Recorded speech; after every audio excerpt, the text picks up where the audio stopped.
Oke Bu, kita mulai diskusinya ya Bu ya. Iya Pak. Bismillahirrahmanirrahim. Assalamualaikum warahmatullahi Waalaikumsalam wabarakatuh. warahmatullahi wabarakatuh. Alhamdulillahirabbil alamin wa bihi nasta'in ala umuri dunya waddin wassalatu wassalamu ala asrofil anbiya'i wal mursalin sayyidina wa maulana Muhammadin wa ala alihi washabbihi ajmain. Alhamdulillah siang ini kita bisa bertemu dengan Bu Syahruni, Bu Isna, Bu Dewinda untuk berdiskusi ya tentang rencana untuk mengembangkan koperasi syariah di kantornya di kantor apa BLK ya Bu ya? Iya BLK ya Pak. BLK. Baik, sebelum kita mulai diskusi mungkin saya kasih pengantar ya Bu ya. Sebenarnya pengantarnya itu sudah ada di YouTube, tapi saya akan coba jelaskan lebih ringkas gitu ya. Jadi ini sudah saya share ya ke Bu Syahruni untuk slide ini nanti bisa dilihat juga oleh ibu-ibu sekalian yang hadir di pertemuan siang ini. Nama saya Syauki, jadi bisa dipanggil Syauki. Kemudian alhamdulillah saya sudah mendapatkan sertifikat Dewan Pengawas Syariah dari MUI tahun 2019 kemarin. Nah, sebenarnya untuk menjalankan koperasi syariah itu banyak yang harus dipelajari, Bu. Jadi ada 18 kompetensi yang harus dipelajari dan lain sebagainya. Cuman karena kan kita butuh cepat ya, butuh instan, maka kita nggak perlu membahas yang detailnya. Nah, sebenarnya mungkin yang pertama, Bu, ketika Bu Syahruni, Bu Isna, dan Bu Dewinda, dan teman-teman yang lain mau mendirikan koperasi syariah, itu harus paham apa sih sebenarnya syariah, apa yang membedakan koperasi syariah dengan koperasi konvensional. Ya. Jadi perbedaan mendasar kalau di koperasi syariah itu sektor real dengan sektor keuangan itu tidak dibedakan. Ya. Jadi sektor real maksudnya itu seperti ada toko jual beli, dengan keuangan itu tidak ada pemisahannya. Kalau konvensional itu memisahkan, oh ini unit toko, unit jual beli. Kemudian ini unit simpan pinjam. Jadi memang benar-benar simpan pinjam hanya uang aja. Di sana hanya transaksi jual beli uang misalnya kayak simpan pinjam. Nah, sedangkan syariah tidak. Ya, syariah itu tidak membedakan transaksi keuangan dengan transaksi sektor real. Karena transaksi yang murni keuangan dalam hal ini adalah hutang piutang gitu ya. Hutang piutang itu murni kita tidak boleh mengambil keuntungan. Kalau akadnya hutang piutang. Jadi kalau kita pinjam koperasi, pinjam uang, kemudian koperasi menghutangi anggota, anggota memiliki hutang ke koperasi, koperasi memiliki piutang di anggota, itu maka tidak boleh mengambil keuntungan. Kalau akadnya hutang piutang. Ya. Karena memang ada hadis, meskipun itu ada yang bilang itu dhaif, kulu naf'an, kulu jarin jarron naf'an fahuwa riba. Jadi setiap manfaat ya yang diperoleh dari hutang piutang maka itu adalah riba. Manfaat itu bukan berarti manfaat uang aja, bisa juga manfaat yang lain. Misalkan ada teman punya hutang ke kita, kemudian tiap kita pulang kita nebeng gitu ya. Akhirnya dia nggak enak karena punya hutang ke kita, maka kita ditebengin terus, itu juga riba.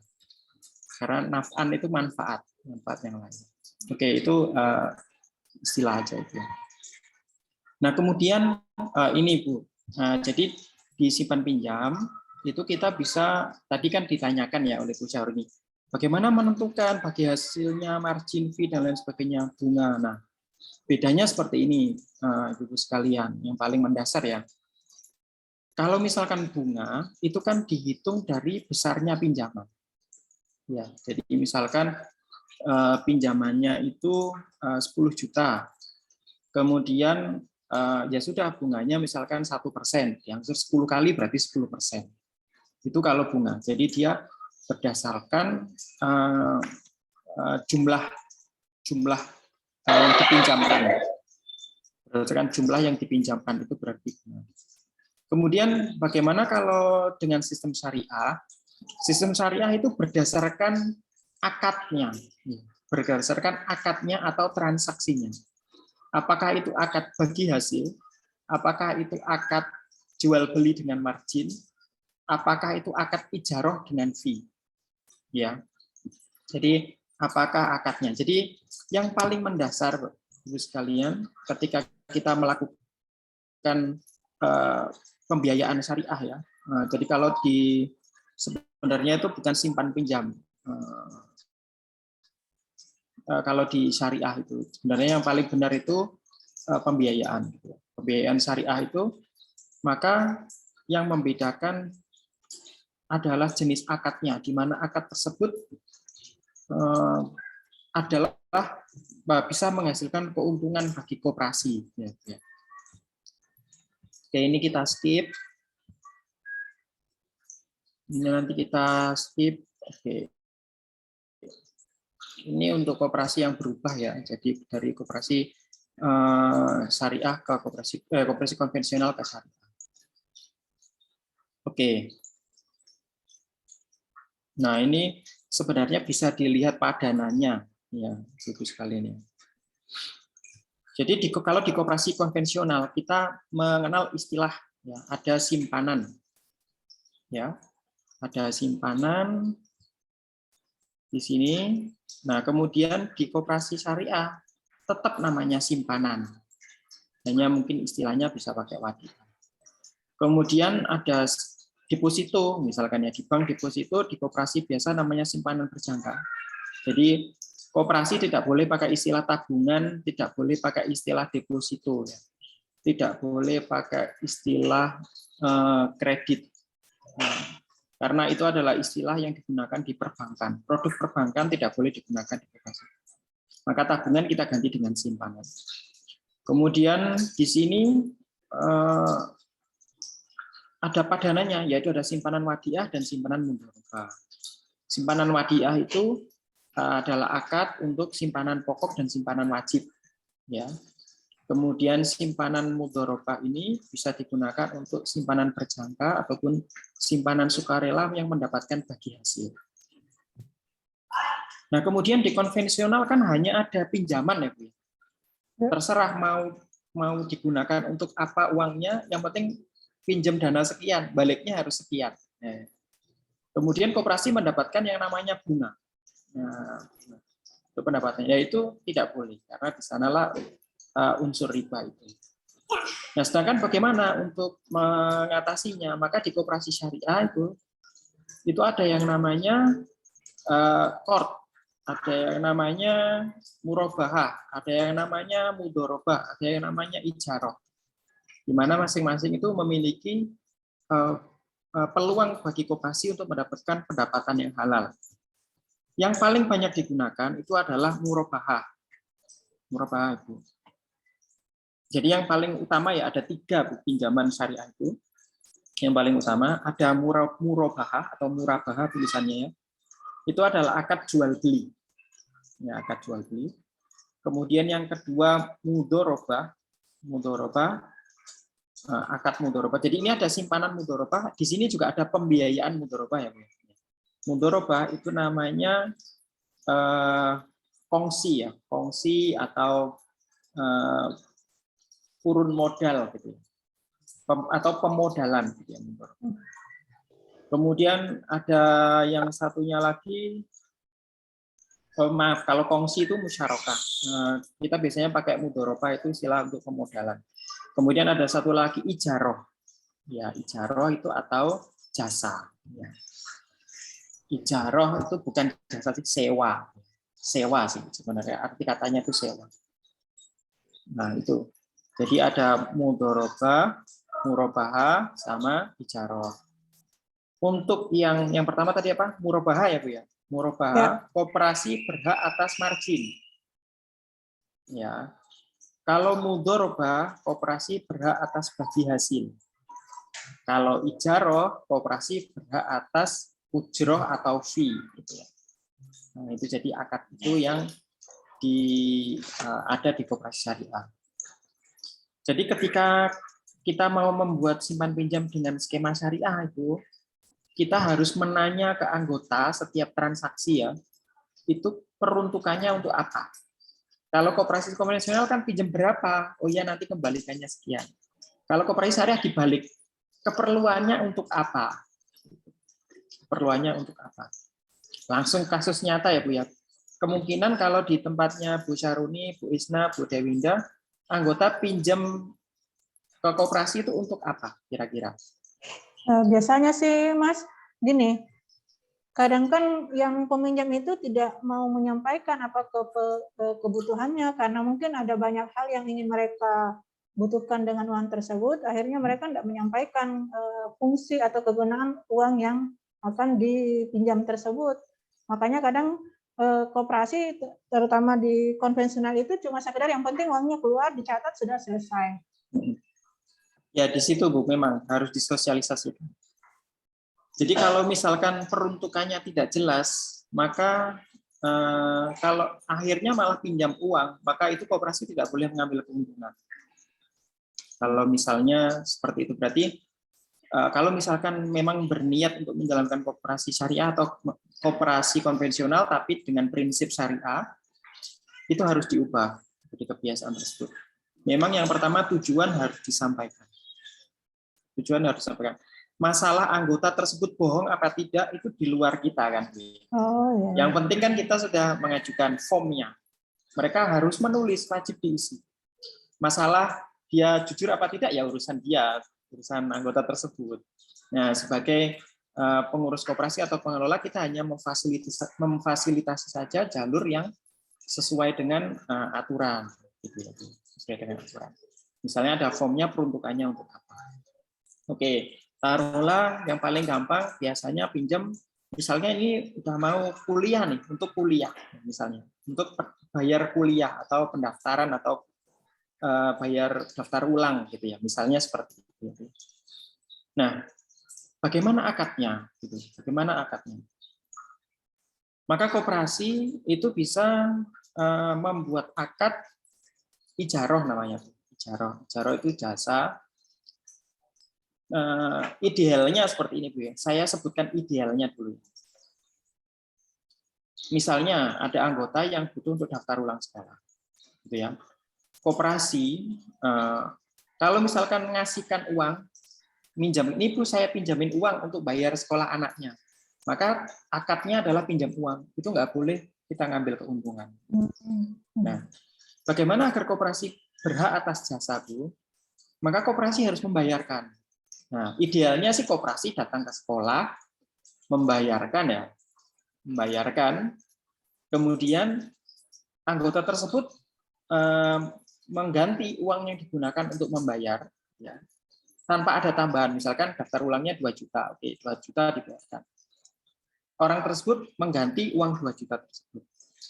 Kemudian atas jasanya koperasi tersebut membayar ke sekolah, ya, koperasi berhak mendapatkan fee, berhak mendapatkan ujroh namanya, berhak mendapatkan upah. Nah, upah itu nominalnya berapa? Ya macam-macam kan. Upah itu nggak ada patokan. Ya, misalkan kita lagi benerin genteng di rumah, ada tukang yang nggak profesional mungkin 100.000. Oh, yang profesional 300.000, nggak ada yang bedakan. Jadi kita bisa menentukan sendiri nominal. Nah, itu biasanya bisa juga dengan kesepakatan. Oh, saya perlu untuk bayar sekolah anak berapa Bu? 2 juta. Oke, boleh. Tapi nanti koperasi membayarkan nanti ada upahnya senilai 100.000 ya. Oke, setuju ya sudah. Terus yang menentukan itu Pak siapa ya? Yang menentukan Kesepakatan. besaran upah itu? Kesepakatan. Kesepakatan saja. Iya. Sama kayak ibu mau benerin genteng kan ke tukangnya nanya, berapa biayanya Pak? Oh 300.000. Boleh nggak Pak kalau 200.000 aja kan boleh kan? Jadi itu kan artinya bisa berubah-ubah ya Bisa. Nilainya. Bisa. Jadi kalau misalnya satu sisi penerima pinjaman ini berpikir bahwa kayaknya sih terlalu besar, maksudnya itu dia cuma simpan di hati gitu, mengatakan kayaknya ini terlalu besar ini upah yang mau diambil gitu, kan maksudnya apa ya, tidak enak juga kalau seperti itu kalau memang tidak ada kesepakatan yang tertulis. Ya tertulis Bu, kesepakatannya harus tertulis. Harus tertulis. Iya, akadnya tertulis memang. Nah, terus yang kedua, kalau misalnya ternyata katakan ada 2 orang yang sama-sama menggunakan uang dengan nilai yang sama, katakan masing-masing dapat 2 juta, tetapi dengan kondisi waktu yang berbeda. Iya, Bisa berbeda. Dia berbeda. Ada mungkin beberapa bulan kemudian baru dia gunakan. Kita kasih pinjaman gitu. Terus ternyata ketika penentuan jasanya ini ternyata nilainya berbeda. Itu kan maksudnya bisa membuat ada hal yang kurang mengenakan di hati antar anggota koperasi ini, karena mengatakan kok saya dikasih segini, terus yang satunya bilang kok saya dikasih segini, kan jadinya serba salah gitu pengurus koperasi. Tidak, Bu. Jadi upah itu kan sesuai dengan kesulitannya. Misalkan sama-sama untuk membayar sekolah. Yang satu ternyata cukup kita bisa bantu bayar dengan transfer. Ya. Akhirnya kita karena ringan, kita upahnya 100.000 aja misalnya. Kemudian ada yang satu nggak bisa transfer, harus datang gitu ya. Misalkan harus secara langsung membayarkan. Nah, itu kita tarik upah 200.000. Jadi kita kembali lagi, kalau di syariah itu kita bukan berdasarkan jumlah uang yang dipinjam kan. Ya. Tapi kita kan berdasarkan upah sesuai pekerjaan koperasi. Kan gitu ya. Jadi kembalinya ke sana. Berarti itu tidak bisa dituangkan dalam ART, Pak ya? Di ART jangan menuangkan besaran itu. Tidak bisa ya? Tidak bisa. Jadi penentuan jasanya itu nanti pada saat transaksi berlangsung. Benar, pada saat transaksi berlangsung. Dituangkan saja di ART, nanti misalkan ada pembiayaan dengan nilai bagi hasil, margin, dan jasa yang akan ditentukan saat akad. Itu aja kan beres. Kalau Ibu menuangkan di anggaran dasar, suatu saat berubah, harus manggil notaris lagi. Dituangkan di ART, mau mengubah, harus rapat anggota. Nah, nanti menyulitkan kan, Bu. Jadi ditulis saja di ART itu yang kecuali memang untuk hal-hal yang pembagian SHU itu. Jadi SHU itu kan nanti dibagi untuk dana sosial, dana pendidikan, dana pengurus, cadangan, dan lain sebagainya. Itu dituliskan di ART, jangan di anggaran dasar. Karena kalau di anggaran dasar kita nggak bisa mengubah karena harus pakai notaris, nanti pakai akta perubahan dan lain sebagainya. Jadi untuk poin-poin yang itu fix sistemnya, nggak akan berubah selamanya, anggap aja selamanya, Bu ya, itu tuangkan di anggaran dasar. Untuk yang mungkin berubah tapi dalam kurun waktu jangka panjang, taruh di ART. Untuk hal-hal yang akan sering berubah-ubah, itu di peraturan atau surat keputusan ketua koperasi aja, gitu. Atau peraturan khusus saja di luar ADART. Di ADART hanya akan mengatur, misalnya begini, tentang bagi hasil nanti akan ditentukan saat akad, yang akan dijelaskan lebih lanjut sesuai dengan peraturan khusus. Gitu. Nah, itu boleh. Gitu. Jadi dibawa ke sana, diarahkan. Gitu. Gitu. Oke, Pak. Nah, itu idealnya ya, Bu ya, yang tadi itu. Jadi kita kalau di syariah seperti itu. Terus ada lagi contoh yang lain, misalkan anggota itu ternyata dia bilangnya uangnya habis untuk makan sehari-hari. Gimana kalau kayak gitu? Untuk makan sehari-hari. Secara akad, ketika untuk makan sehari-hari, dia pinjam koperasi karena kesulitan keuangan, kita memberi dana ke koperasi, itu maka akadnya itu court. Court itu kita nggak boleh ngambil keuntungan apa-apa. Nah, caranya seperti apa, Bu? Kita harus menanyakan lebih lanjut. Bapak Ibu anggota kan sudah mendapatkan gaji bulanan. Kok bisa habis? Ternyata dia jawab, oh ternyata kemarin saya buat bayar hutang ini. Gitu ya. Berarti akad kita jangan memberi pinjaman dana untuk dia makan. Ya. Tapi kita menjadi penanggung atas hutangnya. Itu boleh, Bu. Itu ada namanya akad hiwalah, ya. Itu akad pengalihan hutang. Kemudian ada juga akad sebagai penanggung hutang, itu boleh. Jadi hutangnya kita, yang dibayarkan, Pak ya? Ya, kita yang membayarkan hutangnya. Atas jasa kita membayarkan hutang, koperasi berhak mendapatkan ujung. Gitu. Jadi memang di sini. Kalau misalnya dia dalam bentuk perkiraan pengeluaran untuk kebutuhan sehari-hari, kita perkirakan sekian dia belanja, kita cuma perkirakan harian kebutuhan pokok boleh. Ya. Tidak boleh ngambil keuntungan. Enggak boleh ngambil kalau kebutuhan pokok enggak boleh ngambil keuntungan. Tidak boleh ngambil keuntungan. Oh, ya. Ya, biasanya makanya itu harus disosialisasikan. Jadi anggota itu memang harus diberi pengertian dulu. Kadang-kala kan gini, anggota terus pinjam ke koperasi. Karena apa? Karena dia di tengah bulan tiba-tiba beli HP gitu ya. Nah, harusnya yang dibiayakan koperasi bukan biaya hidupnya, tapi pembelian HP-nya tersebut. Nah, pembelian HP-nya. Seperti itu. Nah, idealnya ketika anggota, ini saya bicara ideal dulu ya, Bu. Seperti tadi membayarkan ke sekolah, membayarkan ke kampus, itu idealnya. Kemudian seperti pengadaan barang juga idealnya koperasi yang beli HP-nya. Dia misalkan request, saya minta HP ini, HP merek apa, Samsung, seri ini harganya 4 juta. Oke, koperasi beli harga 4 juta, dijual ke anggota harga 4,5. Itu namanya murabahah. Ya. Jadi koperasi mengambil margin. Karena akadnya jual beli ya nggak masalah. Kita mau beli 4 juta, jual 5 juta ya nggak apa-apa. Beli 4 juta, jual 6 juta juga nggak apa-apa. Itu kan akad jual beli. Ya. Kemudian atas harga jual tersebut, anggota mengangsur atau mencicil itu sama 10 kali, 15 kali itu nggak masalah. Nah, idealnya seperti itu. Kalau misalnya jual kebutuhan anggota untuk kebutuhan bulanan, pengadaannya oleh koperasi, itu bisa mengambil keuntungan tidak? Boleh kalau misalnya itu akadnya jual beli. Jadi misalkan kebutuhan bulanan, anggota itu ada beras 100 kilo, minyak goreng, nah itu. Tapi akadnya jual beli ya Bu. Jual beli. Jual beli. Akadnya jual beli. Lebih baik lagi ketika koperasi yang menyediakan. Koperasi yang menyediakan. Ini rencananya koperasinya ada tokonya atau murni pembiayaan dulu? Dua. Rencananya yang dalam waktu dekat itu ada dua. Jual beli dengan kalau yang lalu yang konvensional istilahnya sih simpan pinjam, tapi karena dengan kondisi kalau mau syariah berarti tidak ada lagi simpan pinjam, berarti akan beralih ke kegiatan lain gitu. Oke. Kemarin itu simpan pinjam dan jual beli gitu. Oke. Nah, jual beli ini juga patut ini ya Bu, harus hati-hati sedikit. Karena ketika kita membedakan harga antara beli tunai dengan beli mundur, itu maka itu riba juga. Jadi kita jual barang itu nggak boleh dua harga ya Bu. Nggak boleh dua harga. Jadi kita harus satu harga. Tapi itu macam-macam ya Bu. Itu masalah fikih ya. Kalau masalah fikih itu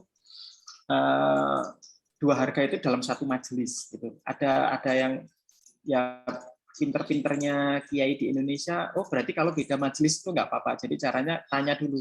Kalau cash berapa, kalau kredit berapa. Tapi harus keluar dulu. Nah, terus nanti ketemu lagi, bikin majelis, langsung ditunjukkan. Saya mau beli ini dengan kredit, maka satu harga. Nah, itu ngakalin aja. Tapi sebaiknya enggak seperti itu.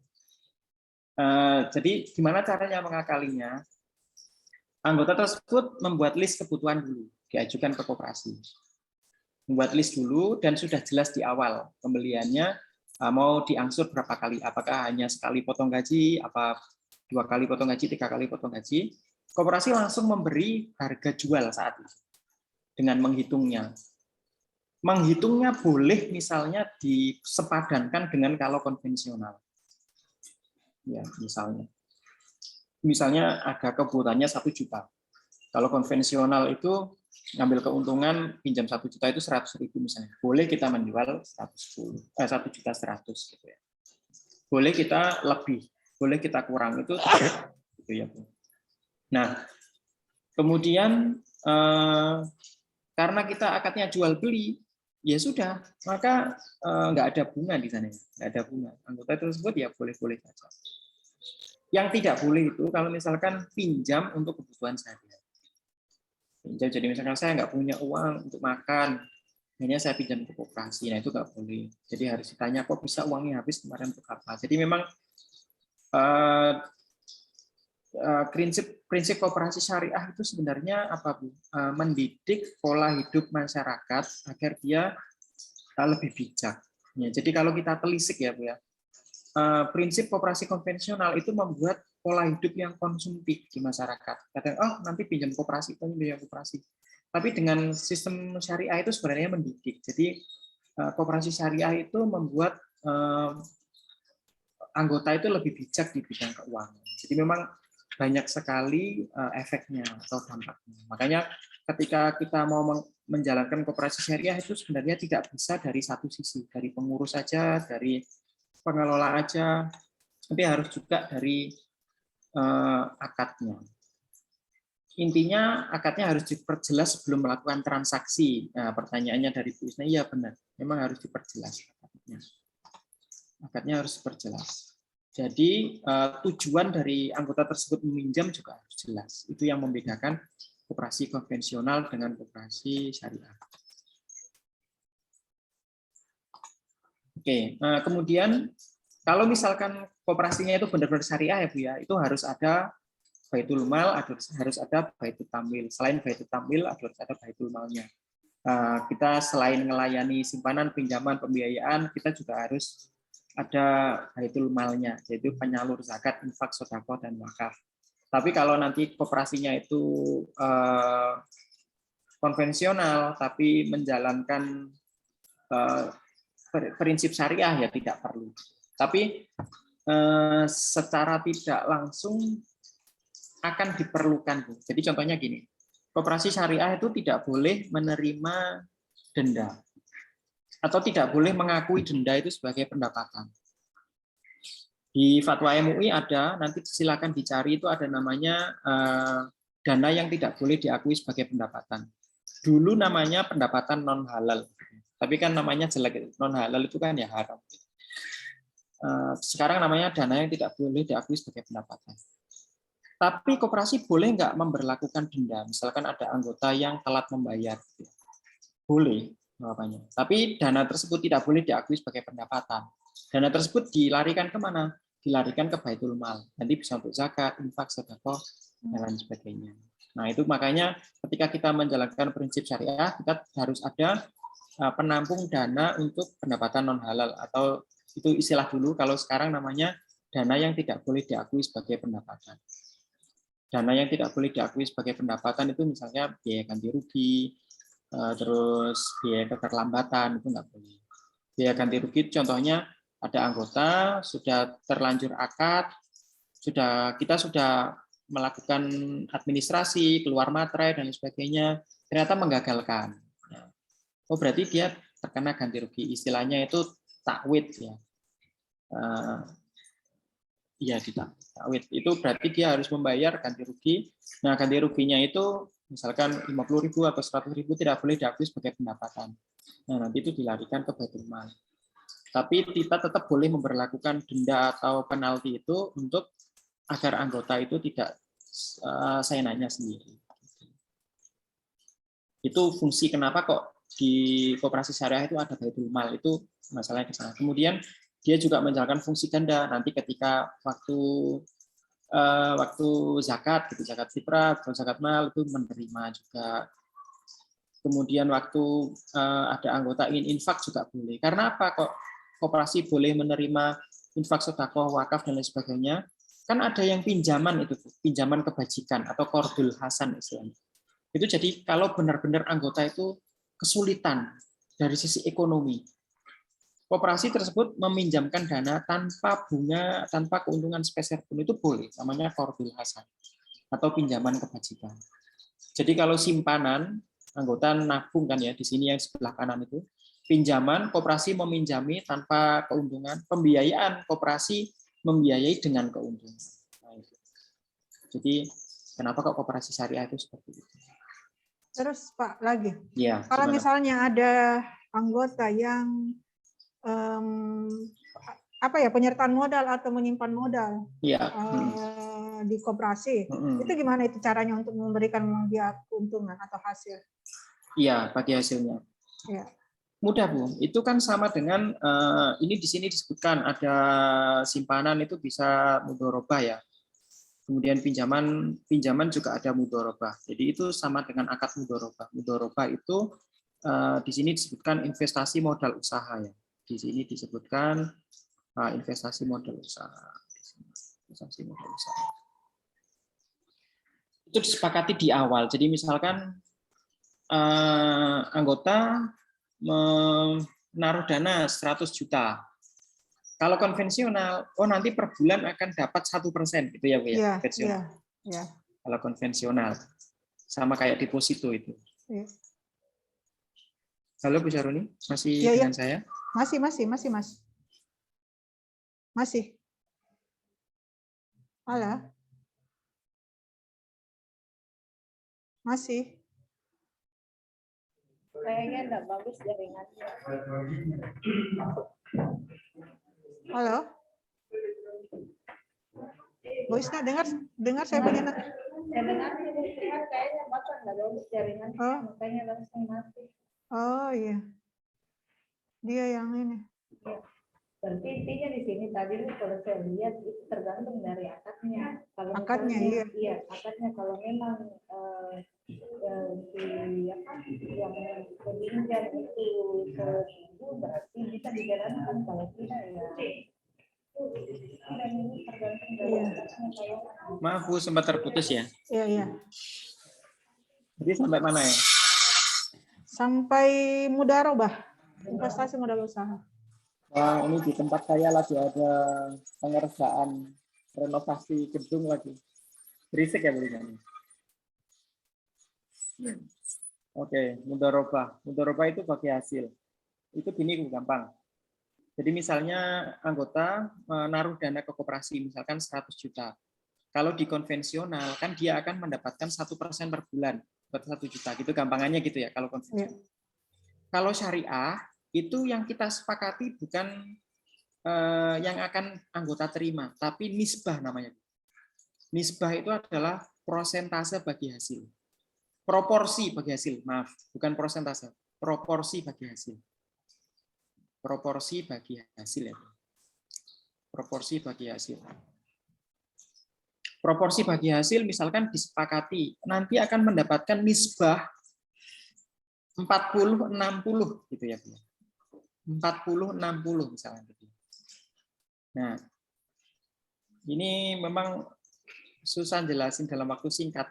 Mungkin harus pakai Excel dan sebagainya. Hitung-hitungnya gampang, Bu. Kalau pakai sistem sih sebenarnya harus ada sistemnya. Tapi kalau yang gampangannya kayak gini. Koperasi itu kan setiap bulan mendapatkan keuntungan ya, Bu ya. Mendapatkan keuntungan. Misalnya modalnya koperasi total 1M. Gitu ya. Anggota tersebut menaruh dana 100 juta. Dari dana 1M, misalkan mungkin boleh sambil dicatat dulu. Dari dana 1M itu kan misalkan koperasi mendapatkan keuntungan 50 juta. Ya, 50 juta. Nah, secara proporsional, maka setiap modal 100 juta akan mendapatkan keuntungan 5 juta kan, Bu ya? Iya. Benar ya, Bu ya? 5 juta. Nah, oke. Nah, keuntungan 5 juta itu maksudnya keuntungan bersih ya, Bu ya? Keuntungan bersih.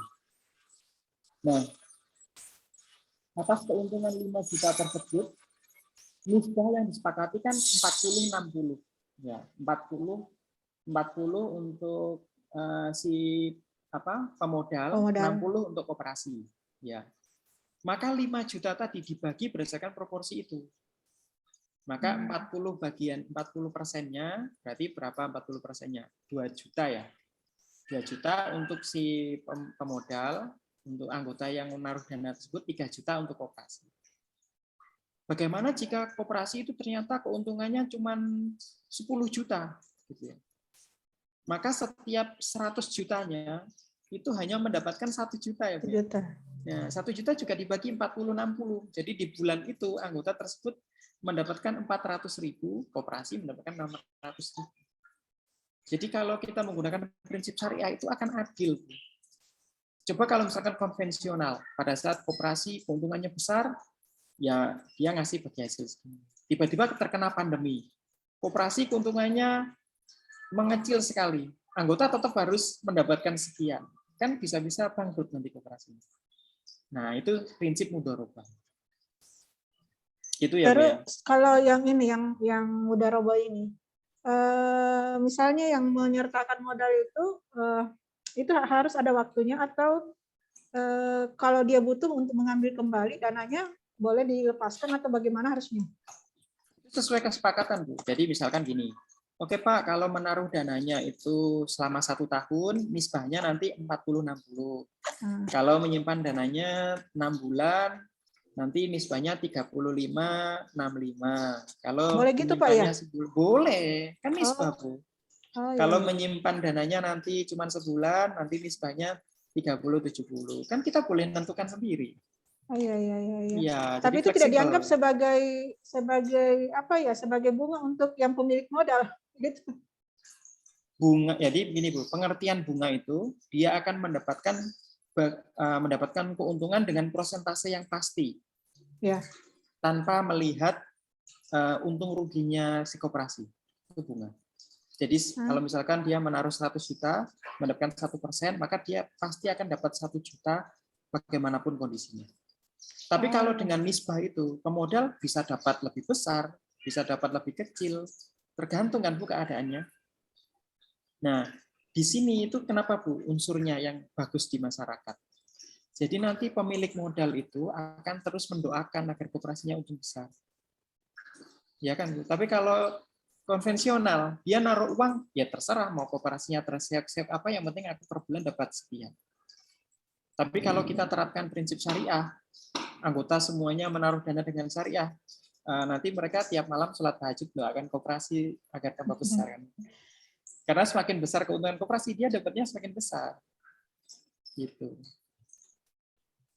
Nah, itu yang dimaksud dengan mudharabah. Jadi kita sepakati pada saat akad itu nisbahnya. Oke. Bu, ini karena sudah jam 1 ya, saya harus pelatihan lagi. Mungkin bisa kita agendakan lain waktu. Ya, seperti yang saya sampaikan tadi. Saya nggak bisa Bu menjawab via WA, Bu. Bahkan ini dengan Zoom aja, setengah jam itu kayak sebentar banget, masih banyak. Iya, masih banyak sih Pak mau ditanyakan ini. Iya. Ya, benar. Jadi gini, mungkin bisa di list pertanyaannya. Nanti kita lanjut besok jam istirahat lagi ya. Jam 1:30 nanti. Mudah-mudahan nanti bisa memberi pencerahan. Oh gitu. Ya. Sambil mungkin ibu-ibu yang lain di sini bisa lihat video yang di YouTube, nanti ada penjelasan di sana. Nanti kalau ada pertanyaan silakan dicatat terus disampaikan biar besok lebih efektif. Siap. Ya Pak. Ya, Bu. Ya, makasih Pak ya atas Makasih. Ya, waktunya, Pak. sama-sama Bu. Makasih banyak. Ya, nanti kita sharing-sharing lagi ya. Iya, Pak. Makasih Mudah-mudahan banyak. lancar koperasinya. Amin. Ya, Amin. Ya. Saya akhiri, wassalamualaikum warahmatullahi wabarakatuh. Waalaikumsalam warahmatullahi wabarakatuh.